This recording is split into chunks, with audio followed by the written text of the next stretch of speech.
is a rotten storm. It stinks. It's nothing. And I posted something like, well, beware of surprises when you have tropical storms, especially in Texas, but I should have said anywhere. And so we're going to talk about first, one of the things you can get with tropical systems is tornadoes. Come on, let's go. This is a study that was done of tornadoes associated with tropical storms and hurricanes. And one thing you kind of notice is look where all the tornadoes generally are. They're usually located fairly close to the coast.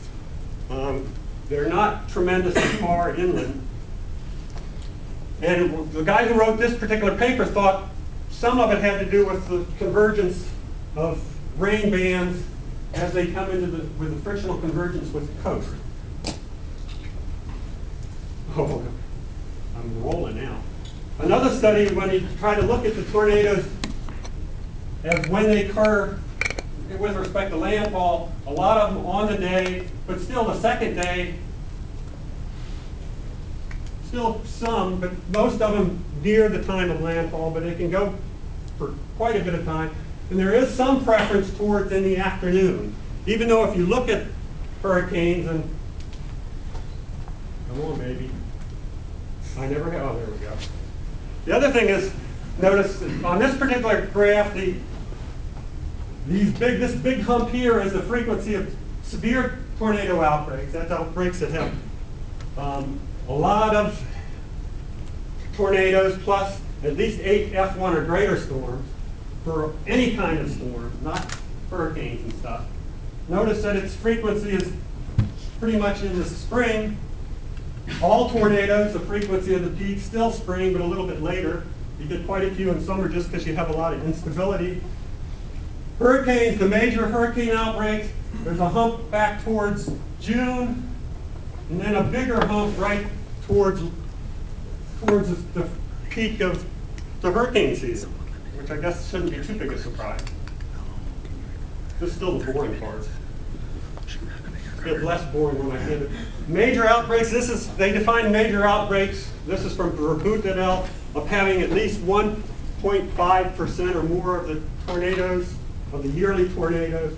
And these are the big storms. I've outlined the biggest outbreak for years and years was Beulah, 117 tornadoes, which is abundant ones. I even topped that. It says 117 here, but another study that was done by the Raleigh Forecast Office says it was 119 tornadoes. So Ivan's the peak. We're going to look pretty closely at this one and this one. One of the interesting things, I think, oh shoot, I never have luck with these things. Come on, go back, go back. Again, big outbreaks, hurricanes versus little outbreak hurricanes. You can see several differences. One, big outbreak tornadoes, hurricanes, the anomalies much bigger, so it's a much stronger system usually. Much bigger system. Also look at it's coming in and there's some kind of trough back over here on a lot of them. One of the things you find out when you look at them, outbreak tornadoes, outbreaks, the big ones are back over here. A lot of Gulf storms. East Coast storms, a lot of them don't do very well. Anybody have a guess of why? Somebody's a hurricane tornado expert. I know Will will know the answer if he thinks. Is Will here? Boy, why do you think? Well, think about the distribution of tornadoes with respect to the hurricane. Where are they? Well, it's in the northeast. Yeah, it's the east quadrant. Well, here, a lot of them, they're so close to land, if they had tornadoes, we'd never know. Plus, they're not going to get frictional convergence because they're pretty close. The feeder band might stay over the water. So, oh, this is so dangerous. This shows the shear. Certainly the shear for the outbreaks are much bigger than the ones non-outbreak. One of the things that I found interesting, bigger is better, stronger is better, but a system like Camille didn't hardly have any tornadoes. One of the biggest or strongest storms we've ever had, but it wasn't one of the biggest. It was fairly compact and didn't have a lot of outer feeder bands. Outer feeder bands are what you generally like for tornadoes. Again, 78 pounds of the outbreaks occurred with Cat 2 or greater hurricanes, 68% of the non-outbreak events with Cat 1 storms, but Camille was a Cat 5, didn't have any tornadoes. They had like 4, I think, just very few tornadoes with it. Distribution with respect to, well, where the shear is, and distribution of the tornadoes. First, the distribution of tornadoes, it's that northeast quadrant, a little overlap back over to the left side, but not very much. And the reason is because of the shear and the cape. Here's the cape distribution. I should say this is a circle. The core is supposed to be, it's been normalized to go straight north. Each one of these rings is 200 miles. So you can see the strong cape, the high capes are well to the east usually. And the max helicity is 200 kilometers. It's 200 kilometers or more away from the center is the max helicity.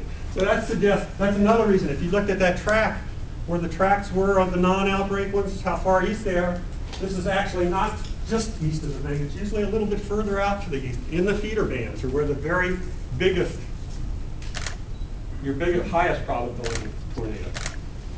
This one here is a graph of the sounding temperature and dew point for the hurricane outbreaks. This one here with the thin line, this is the temperature and the dew point. How many of you know how to read a sounding? Does anybody not know how to read a sounding? And know what cape is? Does everybody know what cape is? Anybody not know what cape is? Oh, we're rolling.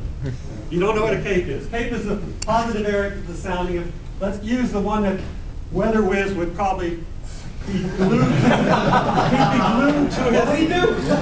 he'd be glued to his computer screen. He'd be going like this. You go to the temperature line right here. This is the dry adiabat. You go from this temperature line and you go parallel to the dry adiabat. Go from the dew point and the mixing ratio line, which is these dashed ones. Go up to where they intersect, and then follow the moist adiabat, and it's a part of the moist, this area from the temperature up to where you would draw your line. That's all the positive area. That's all the cape. So that particular one, the outbreak for the plains, and that's this one that's way lopped over, tremendous cape a lot of times, and a dry layer back in mid-levels. It's a nice, actually have some convective inhibition. Very little. This one, Weather Whiz is getting excited. This one, West Jumper is saying, man, look at that. I might get really big rain. Maybe I'm going to have to use the tropical ZR. But if my photograph looks like this, and I have super shear, West Jumper might be thinking heavy, heavy rain, and there might be a big tornado outbreak. So you have to shear. Most of them are very heavily shear driven, but still cape's important, and I hope we'll see that coming up. Oops, I went the wrong way. I'm dangerous with that. First one we look at, and I put